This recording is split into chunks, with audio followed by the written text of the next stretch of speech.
Welcome back to my channel and this video. आज हम करने वाले हैं इकोसिस्टम के important abiotic components of an ecosystem के वाटर के बारे में।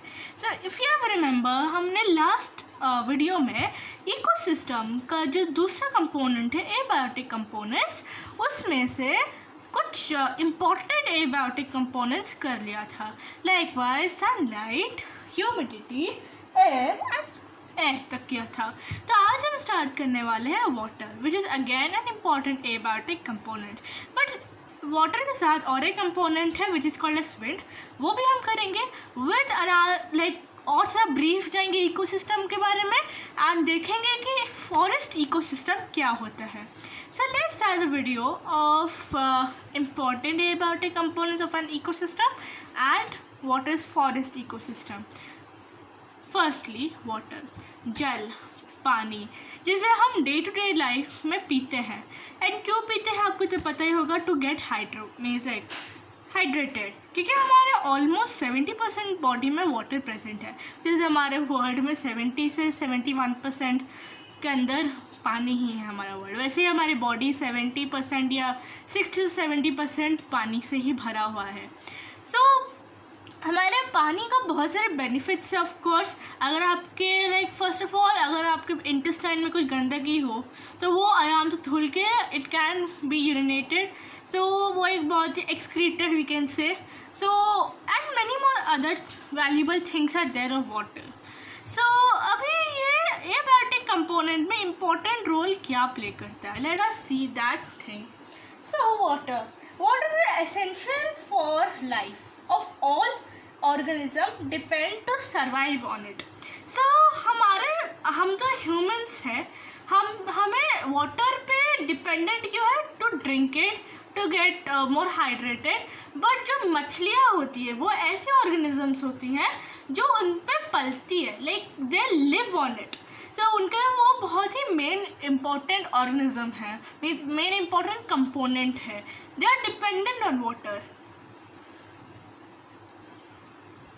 उसके बिना they will be die. So वो एक इम्पॉर्टेंट पार्ट रोल करता है water in our ecosystem first of all. Next, all terrestrial plants and animals are expose to desiccation और वाटर लूज। सो लाइक हर एक लिविंग ऑर्गेनिज्म या फिर terrestrial animal जो होता है वो वाटर लूज करते हैं, डिकेशन करते हैं। सो जो वाटर होता है therefore it's the basic necessity water is therefore a basic necessity for all living organism। या फिर हम देख सकते हैं aquatic plants, animals have no existence without water। aquatic क्यों बोलते हैं, क्योंकि वो पानी में रहते हैं। तो अगर पानी ही नहीं रहेगा तो वो प्लांट्स बचेंगे कैसे। हमारे टेरेस्ट्रियल लिविंग मतलब लैंड लिविंग प्लांट्स तो बहुत सारे हैं, but water living like plants भी बहुत सारे हैं, एंड एनिमल्स तो आपको पता ही है बहुत सारे हैं। फिशेस आप देखते थे कितने स्पीसीज है फिशेस की, शार्क्स है, shark is also type of fish. तो फिशेस से हम बोलते थे शार्क, डॉल्फिन्स, वेल्स, सब कुछ मिला के एक ही ग्रुप को हम कैटेगराइज कर सकते हैं as called fishes. So and water moves to form of a cycle through evaporation, precipitation and run off, and hence water is available in every ecosystem। So अगर हम देखें तो हर एक इकोसिस्टम में वाटर का पार्ट कहीं ना कहीं रोल प्ले होता है। It may B direct, it may B indirect. So water क्या होता है, वाटर एक साइकिल, वाटर साइकिल जो होते हैं उसमें भी आपने देखा होगा कैसे वाटर ग्लेशियर से निकलता है, then it goes and turns to like river, lakes, and फिर वो इवापोरेट होता है, it turns to be a cloud, and फिर क्लाउड से फिर से बारिश होगी, बारिश होने से बाद फिर से वो पानी एक जगह पे वही रिवर, लेक या फिर ग्लेशियर में एज स्नो गिरता है, एंड फिर से वो प्रोसेस कंटिन्यू होता है। सो इसके बीच में जितने भी इकोसिस्टम फॉर्म होते हैं तो उसमें कहीं ना कहीं वाटर का एक टाइप ऑफ रोल प्ले होता है। It may be the important role, it may be a side role, it may be a direct role, it may be a indirect role. तो इतना है the role play of water. अभी हम जानते हैं wind के बारे में। So let's now learn about wind.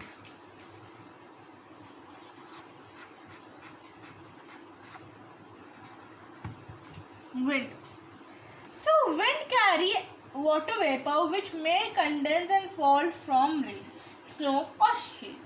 So water जो होता है एज वाटर वेपर जब रहता है एयर में, तो अगर एक जगह पे रह गया वो इधर कंडेंस होके रेन हो जाएगा या फिर एक टाइप ऑफ लाइक हम क्लाउड पे चला जाएगा, जो एक वैल्यूफुल चीज़ नहीं है क्योंकि ह्यूमिडिटी होना ज़रूरी होता है एवरी लिविंग बीन्स के लिए स्पेशली. सो विंड क्या करता है, उस ह्यूमिडिटी को कंटिन्यूस रखने के लिए विंड बहुत इंपॉर्टेंट रोल प्ले करता है कि वो जो वाटर वेपर्स होते हैं उनको वो कंटिन्यूसली मूव करते हैं, स्प्रेड आउट कर देता है. सो विंड जो होती है वो एक इम्पॉर्टेंट रोल प्ले करते हैं in pollination. Pollination in the sense जो प्रोसेस होता है to spreading of the seeds and all, like पूरा प्लांट का जो प्रोसेस होता है, सीड स्प्रेड होते हैं, वो एंथर्स, स्टिग्मास एंड ऑल. अगर आपको पता है पूरा प्लांट प्रोसेस तो you might know what is pollination. So ये जो पॉलिनेशन प्रोसेस होता है उसमें विंड बहुत ही इंपॉर्टेंट रोल प्ले करती है क्योंकि जो पॉलन ग्रेन्स होते हैं उनको एक प्लांट से जो मेल फ्लावर्स है उस एंड फीमेल फ्लावर से उनके बीच में जो गैप है उसके कवर करने के लिए, जैसे हम ए पॉइंट से बी पॉइंट जाने के लिए कार यूज़ करते हैं, बस यूज़ करते हैं, वैसे उनको ट्रैवल करने के लिए एक मीडियम चाहिए. So medium can be wind, जैसे विंड पॉलिनेशन भी होता है. लाइक उसके लिए पॉलन ग्रेन्स को भी उतना कैपेबल होना चाहिए. लाइक विंड के थ्रू जाने के लिए पॉलन ग्रेन्स को कुछ कॉन्सिक्वेंसेस में रहना चाहिए. Like it should be light rain और हैवी रेन वैसे होना चाहिए. सो विंड के डिपेंडेंट भी बहुत सारे पॉलन ग्रेन्स हैं एंड उसी हिसाब से पॉलिनेशन प्रोसेस होती है which is a important role play. And उसकी वजह से सीड आता है so that new plants can come, new fruits can come. So yes, so next thing that wind erosion.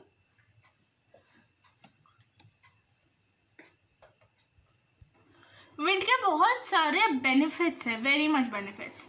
Now let's go to one more important role of wind, not wind actually, important component of abiotic components of ecosystem which is soil. Yes, description में नहीं पता था but soil is one of them also. Let's now learn about soil. So soil is a mixture of minerals and organic constituents. All terrestrial plants are supported by soil. Roots of the plants या फिर not only anchored in soil but also absorb the water, minerals. So beside plants भी बहुत सारे ऐसे फायदे हैं soils के. Like it supports for insect, bacteria, fungi which help in the decomposition of the organic matter. So first of all soil बहुत ही helpful है. जैसे mixture of minerals and organic substances. Plants के लिए कैसा फ़ायदेमंद है कि प्लांट्स के जो रूट्स होते हैं उनको पानी चाहिए होता है. सो पानी कहाँ से सोक करेंगे? सो पानी वो सॉइल के थ्रू सोक करते हैं. सो सॉइल के थ्रू सोक करते हैं and there other minerals in soil which is provided to plant.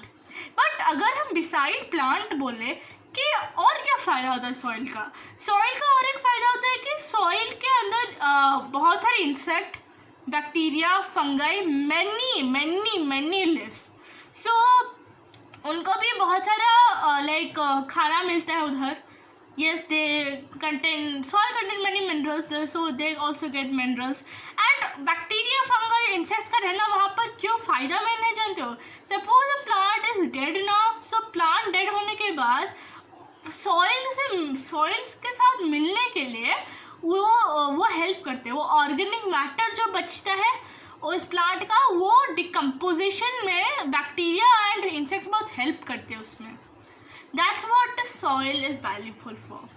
सो अभी हम जाते हैं फॉरेस्ट इकोसिस्टम के बारे में.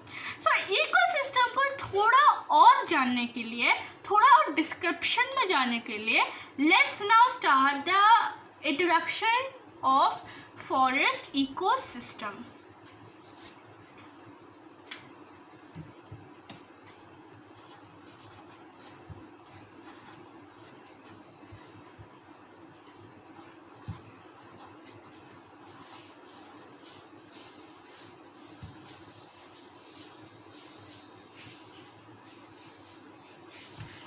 Forest ecosystem.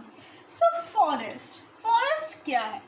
Forest is a plant of community of predominantly of trees and other woody vegetation occupying a large area. Forest एक group of plant या फिर एक territory of trees या फिर एक group of organism है जो वहाँ पर रहते हैं. So forest का एक exact biological इतना ही है, उस area के अंदर रहता है. Actually वो जो substances जितना भी मैंने बताया वो इस area के अंदर रहता है. That is what a forest is called. So next thing. In the natural state of a forest remains generally in a fixed area. Like fixed area में forest रहता है. Self-regulated constrictions होते हैं उधर over a long period of time. Like suppose like उधर उनका weather conditions जो भी होता है एक fixed duration of time के लिए रहता है. उनका खुद का एक अलग सा ही biome, अलग सा ही ecosystem present होता है उनका. Next thing that determine the factors of a forest का जो factors होते हैं वो है climate, soil, topography. So since vegetation is also affected by soil, the relationship between the reciprocal between the physical environment and the living organism.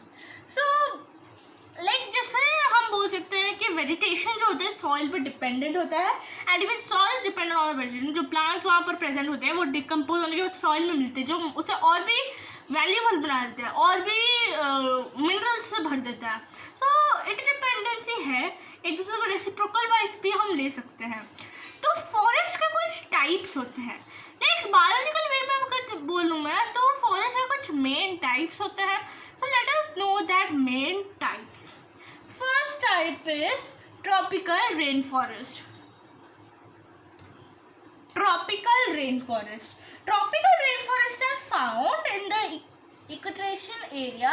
So equatorial area of a high temperature and heavy rain. So temperature high होने का मतलब क्या आसपास के reverse lakes थोड़े ज़्यादा evaporate होता है तो उधर heavy rain भी होता है.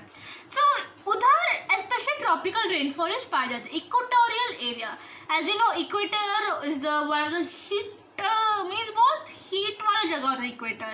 लाइक अगर इक्वेटर में कुछ degree suppose 50 degree, like equator में अगर ज़्यादा हीट होगी तो ट्रॉपिक उसके आसपास के रीजन में थोड़ा कम होगा. लाइक अगर आप देखो Tropic of Cancer, Tropic of Capricorn, उन वाली जगह में थोड़ा ठंडा रहेगा बट इक्वेटर में it will be more hotter. Yes, so उन जगह पे ना ट्रॉपिकल रेन फॉरेस्ट रहते हैं क्योंकि उधर अगर रेन फॉरेस्ट रहते हैं the reason is why like वहाँ पर ज़्यादा हीट होता है एंड हीट होने की वजह से इवापोरेशन प्रोसेस भी बहुत ज़्यादा हो सकता है and there are other reasons of heat also and उधर हेवी रेन भी होता है. उन जगह पे ट्रॉपिकल रेन फॉरेस्ट पाए जाते हैं.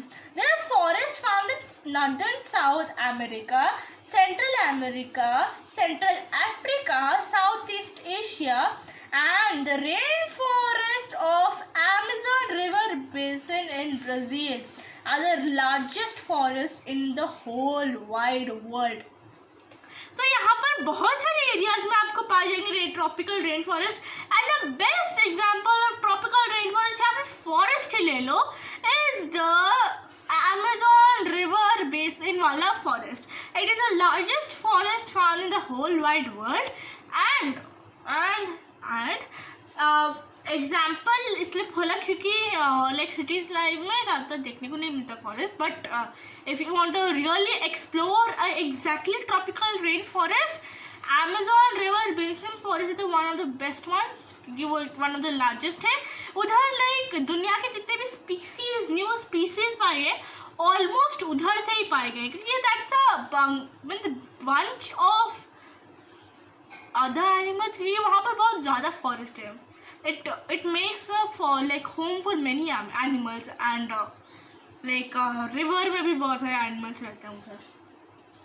सो the second largest area of forest is Congo River Basin of Africa along the Atlantic coast.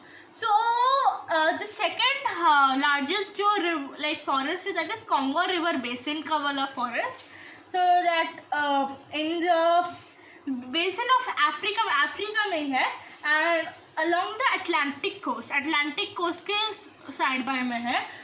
and it consists of 240 centimeter a year rain conditions. So such conditions are like a favor of growth for thick dense evergreen forest. Evergreen forest matlab the forest which never shed its leaf.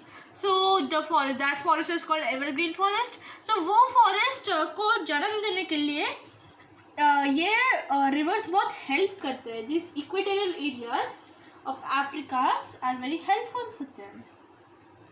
Next thing, the soils of these areas are poor quality, yet the condition favor the luxuriant growth of the forest. यहाँ की soil वैसे पूरा bright soil नहीं है कि सारे animals आके यहाँ पर बैठ जाए, but जो favorable conditions of the nature over here like makes that soil so favorable for the plants and trees कि वहाँ पर इतने सारे trees बन गए हैं. So all the nutrients in the soil are leached down due to heavy rain and high temperature and moisture, and there are heavy rain of वो leach down होते हैं. लोग जो nutrients होते हैं वो leach down होते हैं due to heavy rain, and human layers नहीं है वहाँ पर, कोई human नहीं है, therefore remains are absent. So वहाँ पर कोई human नहीं जाता, so dead remains are absent over there, and therefore the remains are absent, and then the high temperature and moisture quickly decompose the fallen leaves and return them as the nutrients to the vegetation. तो जो leaves होते हैं ना वो जब dead होने लगते हैं तो तभी वो heavy due to the heavy condition of that place वो उधर ही they just decompose over there only, and the fallen leaves and return them as the nutrients of the vegetation. So when these forests are cleared, the soil cannot support good agriculture practices for long time. So अगर आपको इधर agriculture करना है, so that's a pretty bad idea because यहाँ के soil इतने supportive नहीं है फॉर आर्गिकल्चर. ये सारे सॉइल आर्गिकल्चर के लिए सपोर्टिव नहीं होते. अगर आप अपने गार्डन में खेती बाड़ी करोगे तो कैसे होगा? ऑफ कोर्स उसके लिए एक परफेक्ट सॉइल चाहिए. खेती बाड़ी के लिए एक परफेक्ट सॉइल चाहिए जो हर जगह खेती बाड़ी हो जाती है. तो एक परफेक्ट सॉइल लेने के लिए परफेक्ट जगह चाहिए. एल्यूवियल सॉइल जो होता है वो एक ऐसा सॉइल होता है जो हार्वेस्टिंग के लिए बहुत परफेक्ट होता है. That contains all the nutrients which the particular plant needs. Every plant can not grow everywhere. उसको एक पर्टिकुलर जगह चाहिए, temperature and the place, environment and the soil is dependent. आप कोई भी ऐसे जगह पे ट्रीज एंड ऑल उगा नहीं सकते. नॉर्मल ट्रीज नहीं, जो कॉमन ट्रीज होता है, बट दो स्पेशल ट्रीज एंड ऑल वो हर जगह नहीं उगा सकते. That needs special soils. Let's now go to flora and fauna. So rainforests are almost deserve ecosystem on the Earth's surface. Although they cover only 7% of the Earth's surface, yet certainly more than 50% of the plant and animal species. 1 hectare of tropical rainforest supports more than 600 species of trees. So हमारे earth surface में सिर्फ 7% of जगह forest से cover है, and उसमें से जो 50% of tropical forest है वो 600 स्पीसीज ऑफ ट्रीज को सपोर्ट करते हैं. So that's a very good thing. And major flora trees, flora matlab trees. The major flora growing in the tropical rainforest are kapok, mahogany, and rosewood, ferns, mosses, acanthus, orchids, etc. So वहाँ पर ये जो trees है अभी तक से बताया, these are grow the most क्योंकि वहाँ पर वो support करता है वहाँ पर. Next, more than 90% of the fauna animals. So of these forests are insect. Most of them are beetles, leaf cutter, abaci, galago या फिर trapels, elephants, gorgolas, wild pigs, monkeys. So So they are some of the prominent animals of these rainforests. Yes, there are many animals living out there, but उनमें से ये सबसे ज़्यादा है. Yes, these are some of the most species found over there. इनका fauna 90% of the fauna, इनका जो more than 90% of the fauna of these forests are insect. Means 90% जितने भी animals वहाँ पर रहते हैं उनमें से 90% या फिर उससे ज़्यादा सिर्फ animals के जो जाते हैं वो है insects. एंड बाकी जो बच्चे कच्चे हैं वो animals जो deers and all वो सब रहते हैं. So yes. Now let's move on to the next forest, which is the temperate or the subtropical evergreen forest. Let's go to the next one. Temperate and subtropical evergreen forest. So these are the forests also known for temperate rain forest. So temperate rain forest के नाम से भी ये जाने जाते हैं. So इनके physicochemical characteristics पर जानते हैं. So इनको physicochemical characteristics कुछ ऐसे हैं कि these are forests grow in the areas with a mild temperature and heavy rainfall in the middle latitudes. So ये middle latitudes जो होते हैं उधर present दिखाई देगा आपको. And इनका mild temperature तो normal temperature हम बोल सकते जैसे ज़्यादा गर्मी नहीं ज़्यादा ठंडी नहीं वैसे types of. And heavy rainfall रहता है but like normal temperature में.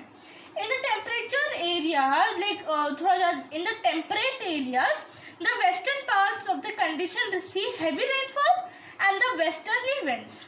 So जहाँ पर heavy rainfall होता है या फिर temperate areas होते हैं, so the western region of that area like get heavy rainfall and westerly winds and that's all.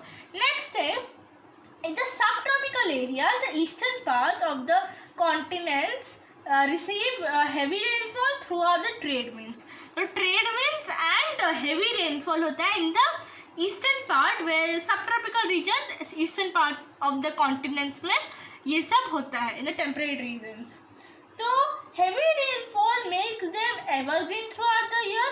Sunlight can easily penetrate and the canopy of these trees. So just sunlight होगा वो it can easily penetrate on the canopies of the tree. And जो heavy rain की वजह से ये evergreen रहते हैं. So next thing, therefore the ground vegetation is well developed in the form of epiphytites. They are widespread in the western parts of the North America and eastern parts of the Asia. In the southern hemisphere, they grow in Chile and New Zealand.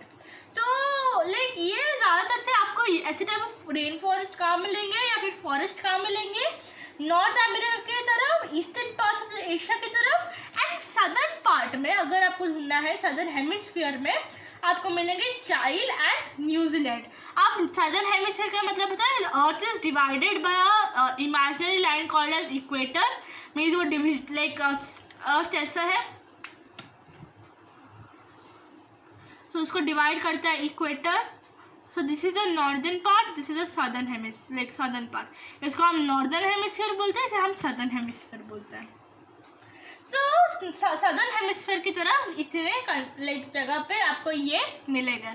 Now इनका in temperate and subtropical rainforest का flora and fauna.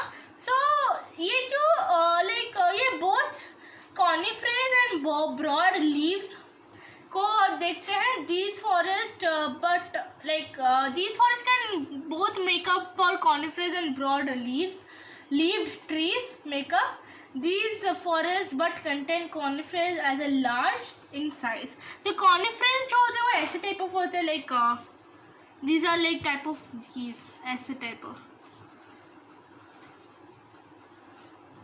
So ऐसे type of trees ज़्यादातर से वहाँ पर पाए जाते हैं. या ब्रॉड लीव्ड भी ट्राई होते हैं लाइक ब्रॉड लीव्ड वाले भी मिलते हैं बट ज़्यादा क्वांटिटी कॉनिफरस का है. एंड दे लाइक उधर आपको मेनली पाए जाएंगे redwood, hemlock, oak and magnolia, spruce and more important trees. So here was the like all the thing about the important two forest of our forest ecosystem. तो जल्दी जल्दी से हम इसका notes बना लेते हैं and let's see the notes now. So ये रहा आपका recap or we can say notes. So water curve, this is a wind, soil, forest ecosystem, in short forest का डेफिनेशन है ये. This is a tropical rain forest. Tropical rain forest का fauna and flora. This is the flora and fauna of tropical rain forest. This is the temperate and the sub tropical rain forest and this is more information. So here was a video of the ecosystems, and in the next video we will go for the food chain and food web जो ecosystem में included है. So let's just end the video over here. I will meet in the next one with more interesting things. So bye.